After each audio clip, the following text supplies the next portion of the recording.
Dr. Ahmed Alfarra from Nasser Hospital in Khan Younis. Welcome to the Grayzone.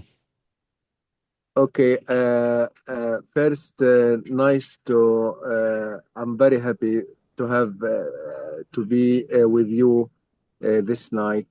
I'm Dr. Ahmed Alfarra, head of pediatric and maternity department in Nasser Medical Complex. I'm here in the evacuated place near Zawaida. I lost my first house in Al Qarara area, and then I shift to Satar area, and also I lost that place. So I shift here to evacuated center in Al Zawaida area. Well, we're glad we can speak with you despite the circumstances.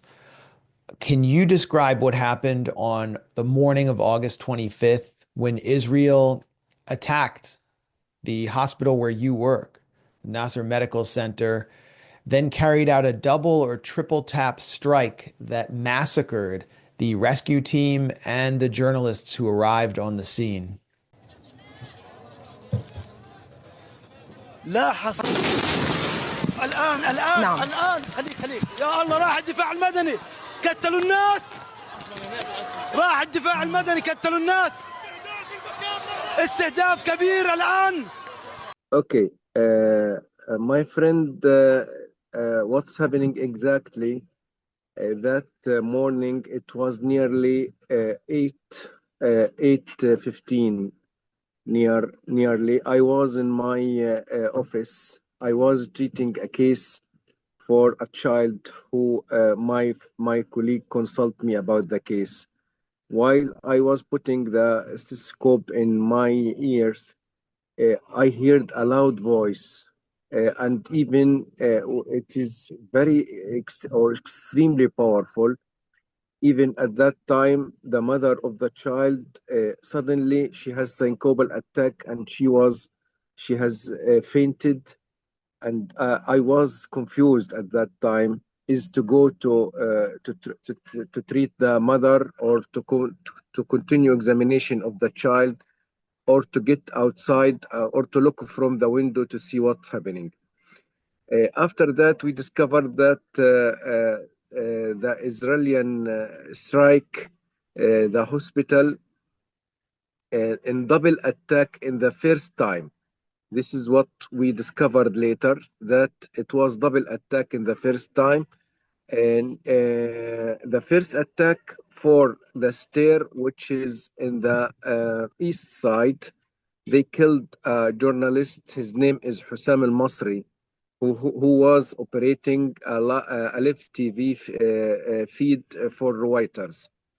You should ask why Hussam is sitting there. This is in the fourth floor, my friend. This area is belongs to most the coverage of internet eSIM cards.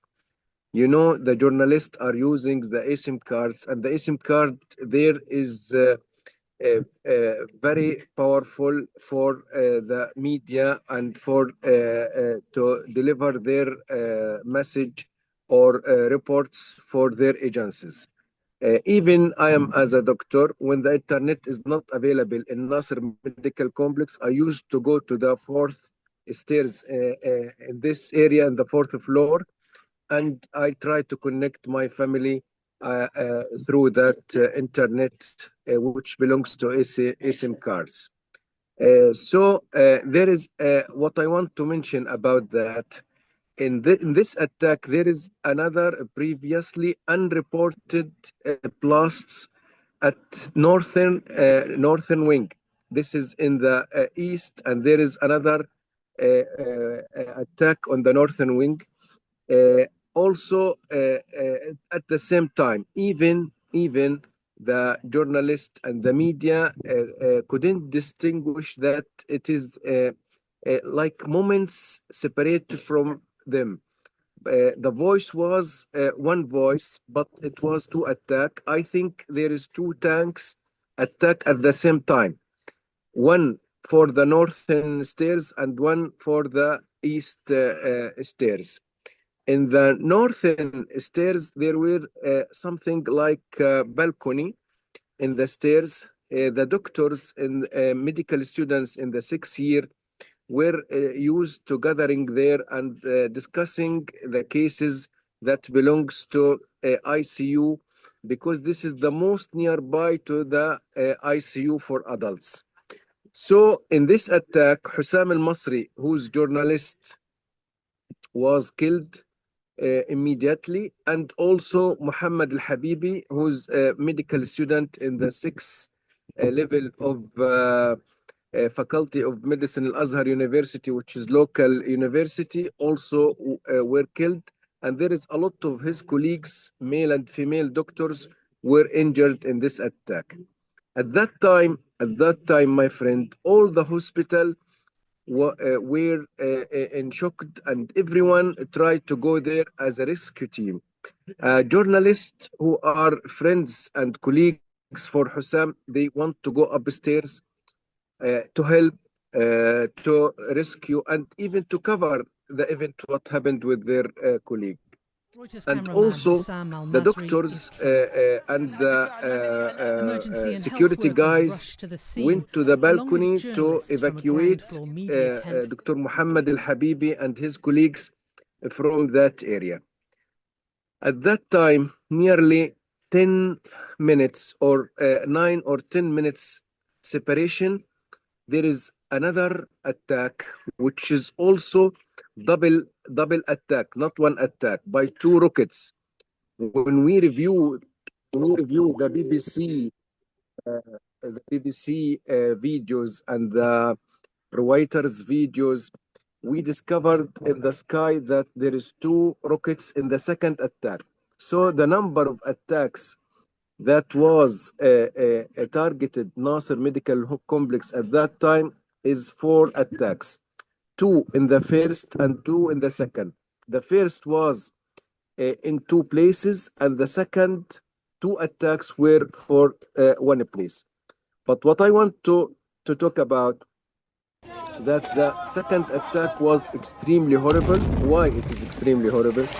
Because all the rescue team, all the journalists, all the medical staff, all the security guys were upstairs, and they were on live, and everyone is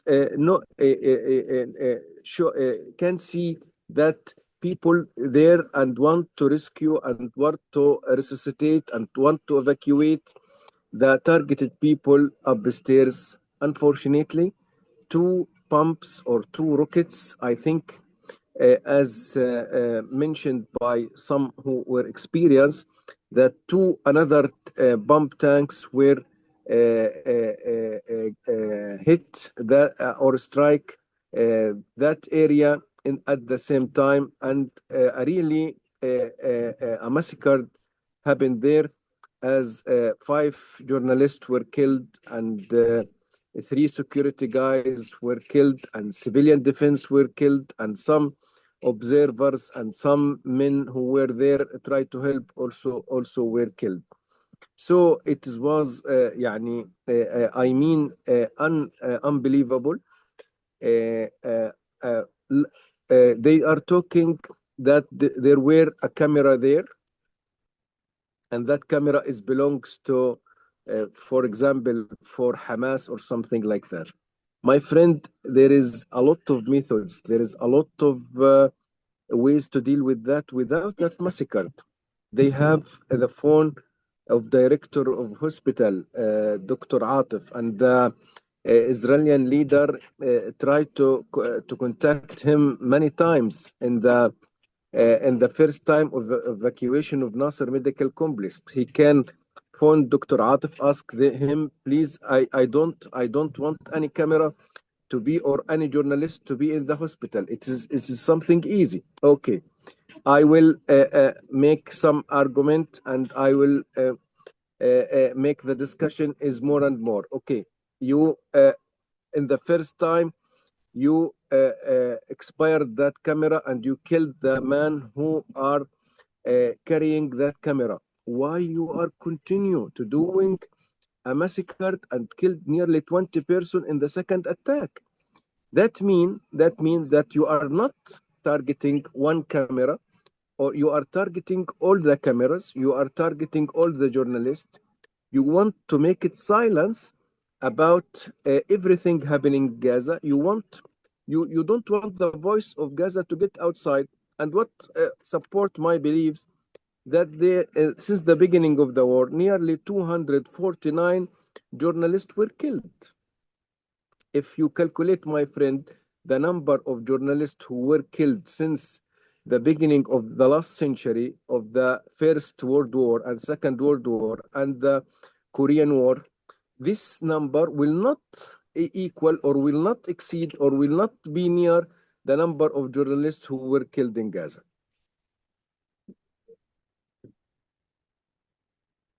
Can you describe the situation and the conditions inside Nasser Hospital today?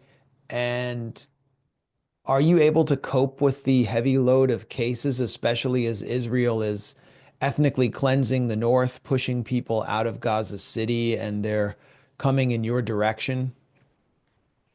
My friend Max, the hospital is in a very critical situation. Nasser Medical Complex nowadays is a hospital instead of 4 hospitals. You know that the European hospital is completely avoided. ويوسف النجار in Rafah city completely distracted. The Emirati hospital is evacuated and not working. So Nasser Medical Complex nowadays is serving nearly 1 million people. You can imagine that one hospital is serving 1 million people in Mawasi, Khan Younis, and area beside that. I want to mention that in the last week, the number of admitted cases to Nasser Medical Complex is nearly 1,300 patients. My friend, we put the patient in the corridors. We put the patient in the area. We make field hospital on the ground. Sometimes we put the patient on the mattresses on the ground. In the entrance of the elevator, we put some cases. We try to close this area. We try to make some curtains here and there to create more area. And in this time, over the crowdedness, there is a severe lack of medical supplies. You get inside the hospital, you can imagine that normal saline, ringer lactate, which is something very simple, and it should be supplied for any hospital. Paracetamol IV, paracetamol oral, paracetamol solution is not available in the hospital. Even antiseptic like chlorine, like alcohol, like iodine is not available in the hospital. We from the main drug list, nearly 85%, the remainder is zero from the these drugs. So it is something unbelievable. Sometimes we have the patient and we have the doctor and we have the operation theater, but we don't have the instrument. 2 days ago, I visited the orthopedic department. I asked them what is the instrument that you need as soon as possible as critical. They told me what we have. You should ask what we have. We don't have anything. The external fixation is unavailable. The internal fixation is unavailable. The intramedullary screw is unavailable. The orthopedic graft is unavailable. So a lot of operation are delayed or not done because the overcrowding. And also, at the same time, we are facing something difficult about the situation of malnutrition, the situation of lack of immunity. You know, nowadays we have influenza-like illness. Influenza, this is the time that we are facing every year. At the nearly at August, early September, as the weather is changed, we have a flu or flu-like illness, influenza at that time. What is different this time, that influenza at this time is lasting for nearly 15 days, and fever is continued sometimes for 7 or 10 days. Why this happening? And some elderly patients are died due to that influenza. This is because of lack of immunity. This is because of malnutrition. My friend, influenza worldwide need lemon, need some ginger, need some onion, need some vitamin C, and this is unavailable in Gaza nowadays. So the influenza and the flu-like illness is lasting more, and the people are suffering more. Even the water, if we have to healthy water, is not available in Gaza nowadays. Israel is denying that hunger is reaching epidemic proportions in Gaza as the United Nations declares famine as a result of Israel's siege and blockade of aid to the Gaza Strip. What are you seeing from where you are? Are you seeing hunger or outright starvation on a mass scale? My friend, Israeli leaders are usually used to do that, and they are talking about propaganda or something like that. But my impression and what we can see on the ground, that we are facing the worst starvation that we have ever seen in our experience. Uh, my friend, I studied medicine in Egypt since 25 years ago. When we studied the malnutrition and the hypovitaminosis, our doctors and the professors talk for us about marasmus, about the kwashiorkor, about hypovitaminosis, about iron deficiency anemia. They told us that unfortunately you will not see these cases because this is most theory than practically. Nowadays in Gaza, we saw everything. We saw marasmus, we saw kwashiorkor, we saw bleeding tendency from the gum due to vitamin C deficiency. We saw rickets due to vitamin D deficiency. We saw even lack of hair, alopecia, change the color of hair due to zinc deficiency, due to hypoproteinemia. I swear to God that when I saw a case of severe acute malnutrition, I feel myself as something unable to do anything. You feel that that baby is collapsing. Even his mother and his father are collapsing because they unable to do something simple for their baby or for their child, to offer for him suitable food. This is unbelievable. I saw a lot of cases of severe acute malnutrition, and I documented all of them. They were completely healthy, and I have videos for all of them. They always have a camera, and they have the photo for the child before starvation. He were healthy, he were good nourished, he were blithering, he was active, and after starvation, he lost nearly more than 45 or 40% of his actual weight. His senile face, he looks ill, apathic, irritable, no muscles, no fat tissue, just a skeleton covered by skin. What is the media, Israeli media, is talking against that that it is propaganda. Actually, there is something in the inside the Israeli journalists who were convinced about that starvation. And I think Haaretz, a newspaper, make some investigation and make a full report about that. And they have documented all the cases of malnutrition. What is the Israeli talking about? They are talking about something belongs that some cases are have another disease.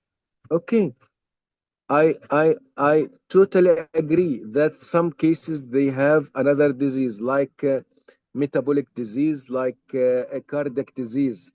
But but we have to convince about something. Is that a chronic disease? I should let him to die? He need more protein, he need more calorie, he need more medication, he need more treatment. This is not an excuse for him to kill him. This chronic patient need also more intensive care and need more calorie and need more feeding for him. But what I want to mention about that we have nearly 60 cases, 60% of cases are primary malnutrition. They are not complaining from anything. The only what happened for them is unavailability of food, and that's what made them starved. And want to ask the media that they are talking about propaganda. What is the explanation for the number of deaths that is nearly more than 200 patients killed due to starvation? Is they were killed by what? Well, there have been we're seeing deaths due to deprivation, and then the majority of deaths are due to munitions. And it's been reported that Nasser Hospital, where you are, has treated many injuries and deaths from Gaza Humanitarian so-called aid sites. So I wanted to ask you what kind of injuries you're seeing from these aid sites, from aid seekers, and what are the wounded telling you about their experiences attempting to get food?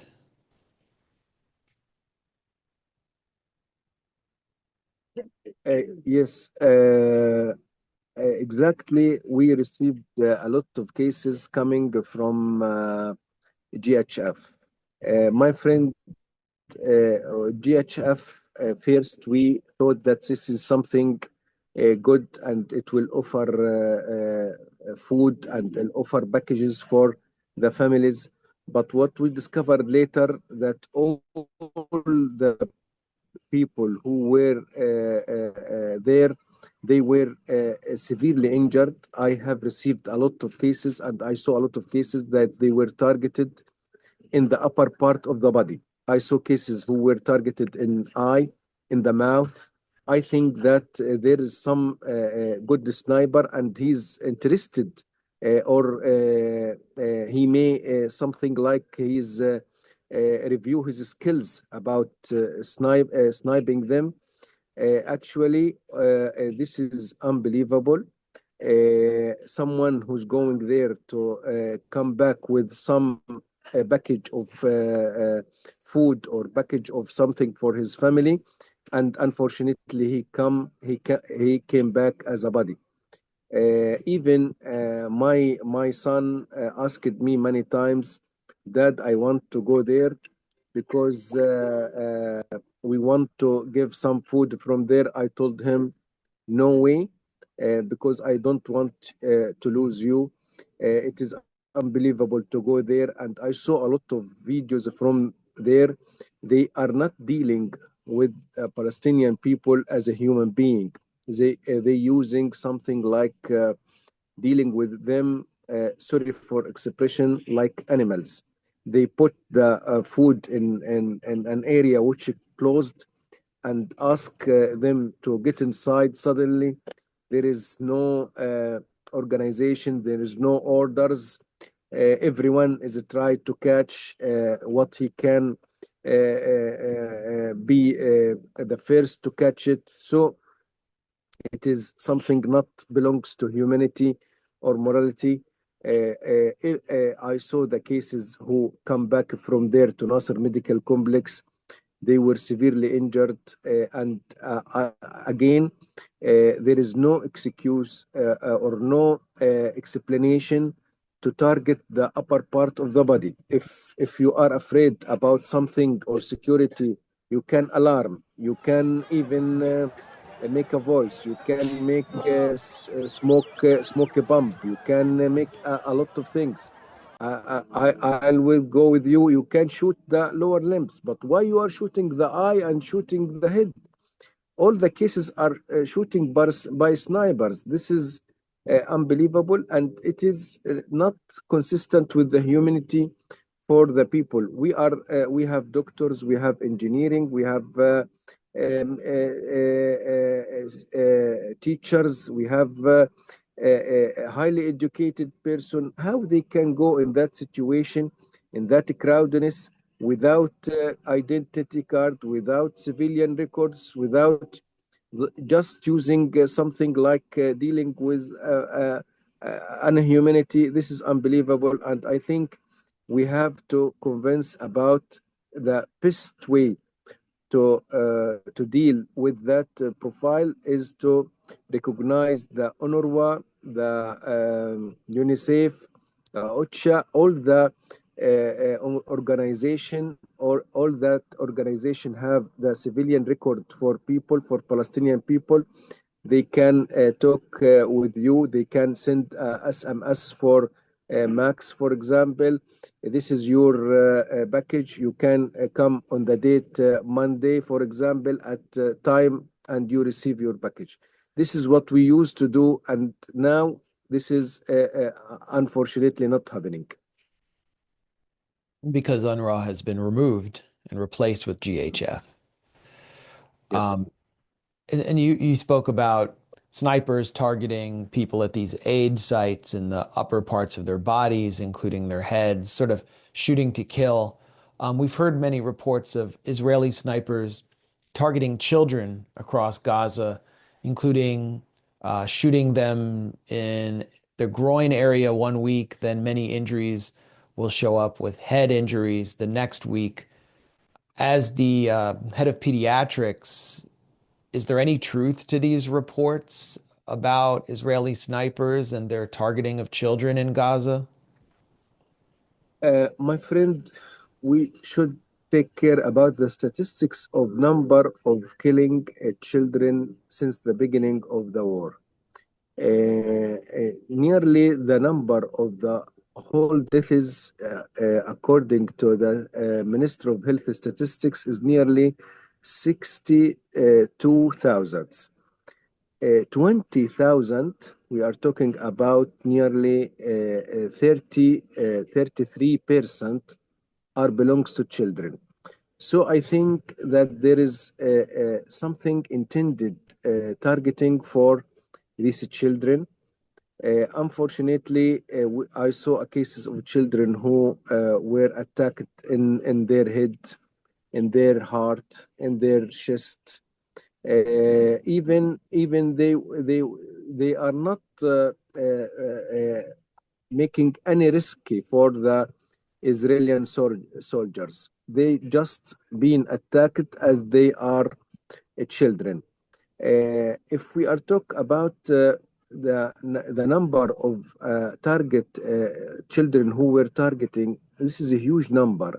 When we are talking that 1 of 3 person is a children, it is unbelievable to be a mistake or collateral damage. You mean that you attack that children. I want to give you, my friend, an example. What happening for Dr. Ala al-Najjar. Dr. Ala al-Najjar was one of our colleague in the hospital, and she was while she was working in the hospital, she heard that a bombing or bomb strike against her house, and 9 of her children were killed, and it's where unbelievable massacre happened for her children. What is the explanation for that? They know everything. The air drone, the everything. They know who's here and who's there, and they know that there are children in the place. They attack and killed nearly 9 children in one Air Force strike. So I think there is intentionally targeting for these children, because this is what they are believe in their concept about dealing with the children who will be, in their opinion, he will be a terrorist from their opinion in the future. And that's what they are talking about in a lots of media and a lots of interviews. Are you seeing any new kinds of injuries in this round of conflict, possibly from novel weapons that are being tested on the population of Gaza? In the last month, for example, At any point in the last 2 years? uh, I saw a lot of cases, and I remember a lot of cases. For example, my friend, before evacuation of Nasser Medical Complex, I were in a duty in my room. I was head of pediatric department. The room is next to me was attacked by bomb tank. There is a girl who were so lovely and so kind. Her name is Dania Abu Muhsin. Dania Abu Muhsin is 13 years old. She was targeted with her family, and she was the only survival from all her family. She came to the hospital. She was in the pediatric department, and we were care about her. We were make some conversation with her. We try to make a joke with her. We asking Dania many times, Dania, what you would like to be? She told us, I want to be a doctor. I want to treat the children who were amputated because she has one amputated lower limb. She told us that she want to be an amazing doctor, orthopedic, and try to reconstruct and treat all the amputated limbs because she saw a lot of children who were amputated at that night, and it was documented in YouTube and a lot of media. A bomb tank was falling on the hospital. The door next to me, in the room next to me, and unfortunately, Dania were killed, and even her brain matter was on the wall near her, and you can see that by a lot of video. This is one of the examples, a lot of examples. I saw, in the my round on the children, I saw a lot of cases where amputated the hand, amputated the lower limbs. They ask me, doctor, please, an innocent question, please, will this limb will grow again? I couldn't answer. I couldn't answer the question because it is. Uh, uh, I am unable to answer that question. Why this children has lost his hand or lost his leg? This is unbelievable. Every day, if this war ended, Max, we will have a textbook like Nelson in pediatric or something like that, which is full of what happened for everyone, every people in Gaza, every children, every even the fetus in his womb, the baby in his uterus, in his mother uterus, also was killed while his mother is pregnant with him. And we have a lot of cases about that.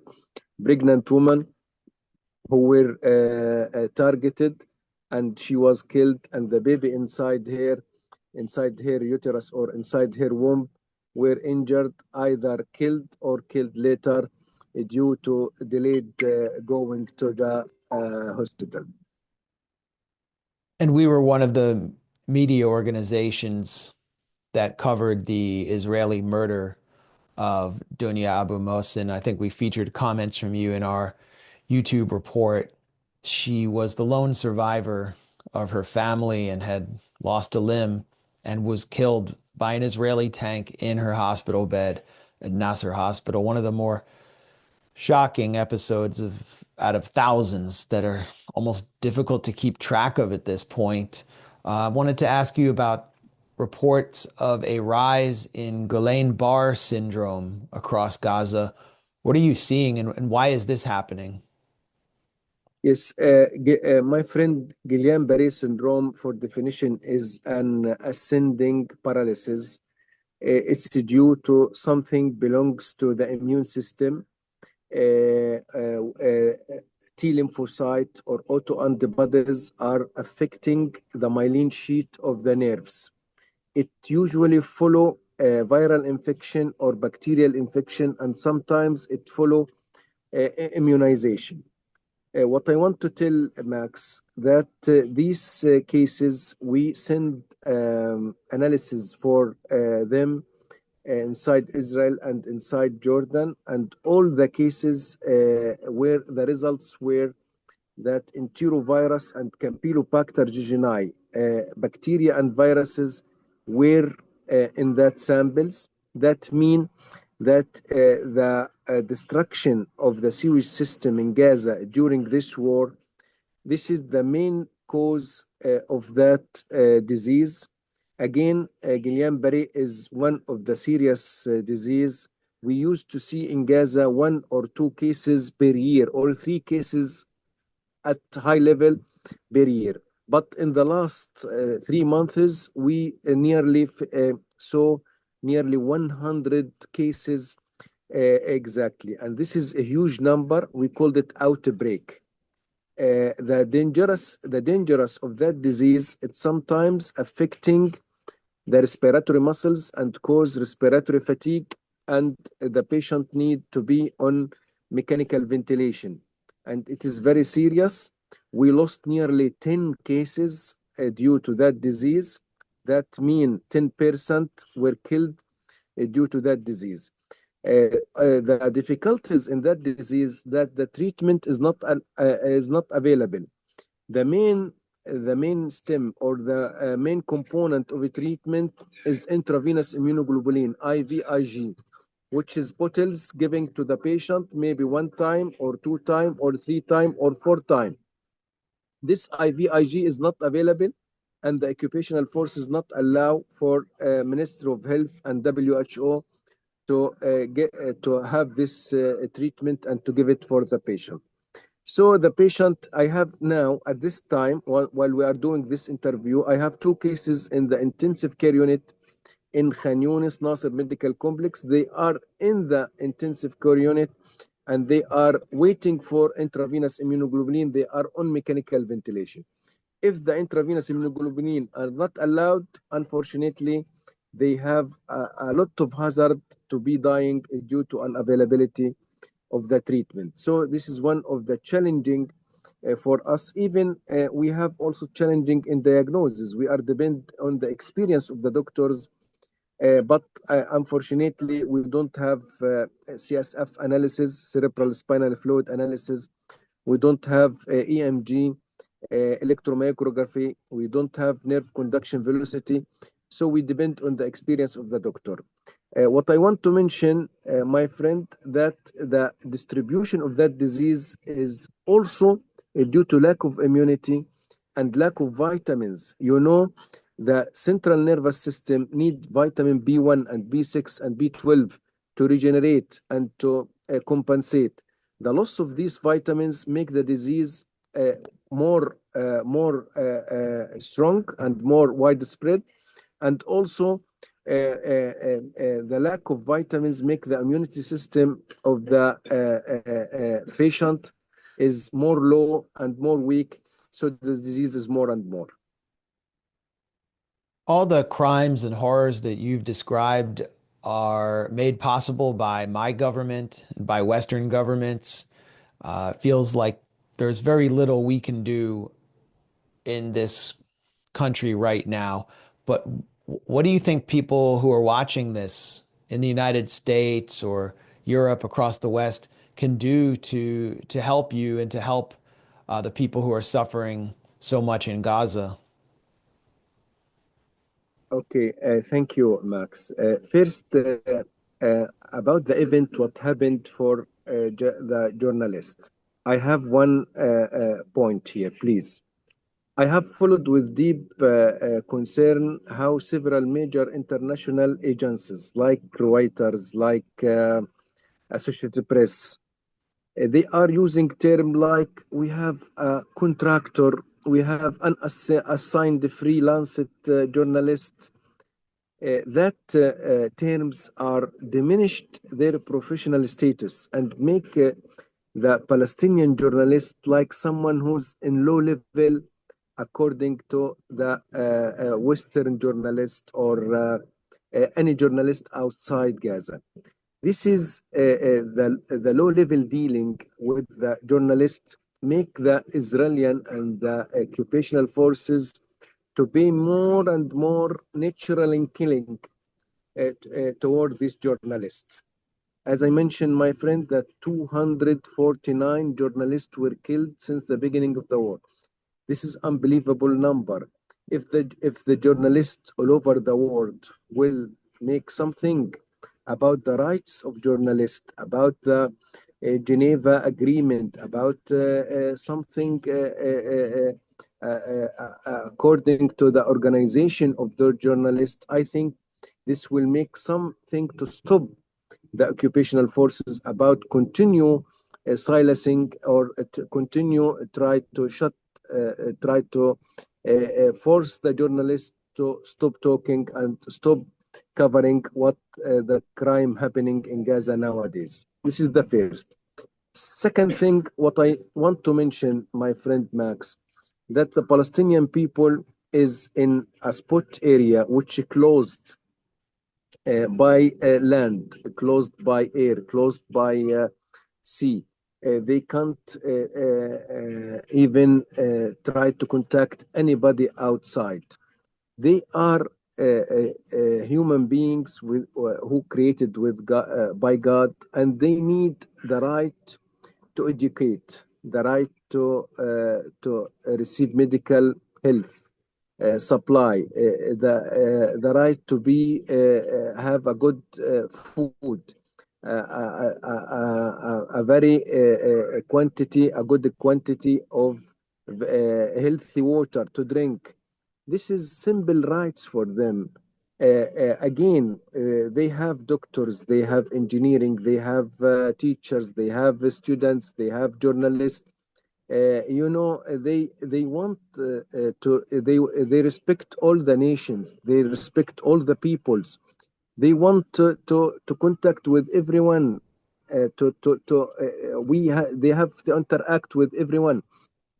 We need the worldwide about to deal with the Palestinian people, like to deal with the Ukrainian people, like to deal with someone in America, someone. This is the double strategy that the world is using with the Palestinian is unacceptable. That means that this number, for example, this number of journalists were killed in since the beginning of the war, and that number is not happening worldwide in any war before. The number of children who were killed is nearly 20,000.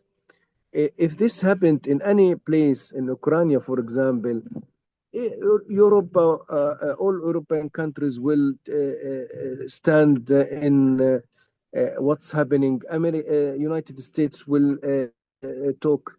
Why is the double strategy theory is a concept is with dealing with the Palestinian people? So again, they are human beings. They are not ink on paper. They deserve a good life. They want to live in humanity and morality, and with dealing with them as human beings. Dr. Ahmed Alfarra, head of pediatrics at Nasser Hospital in Khan Younis. I know you're very busy and have better things to do and more important things to do than speak to us. So thank you so much for your time. Thank you for bearing witness and for the life-saving work you're doing under impossible conditions. Thank you, Max. This is very nice to me to be interviewed with you. I know you are a famous journalist, and I know that your reports are more accurate, and you use to talk about the truth, and you try to save and try to help anyone who's feeling that he's not taking his rights. Thank you, Max. Thank you, my friend. Just doing what we can, and we will have you back, inshallah. Okay, inshallah.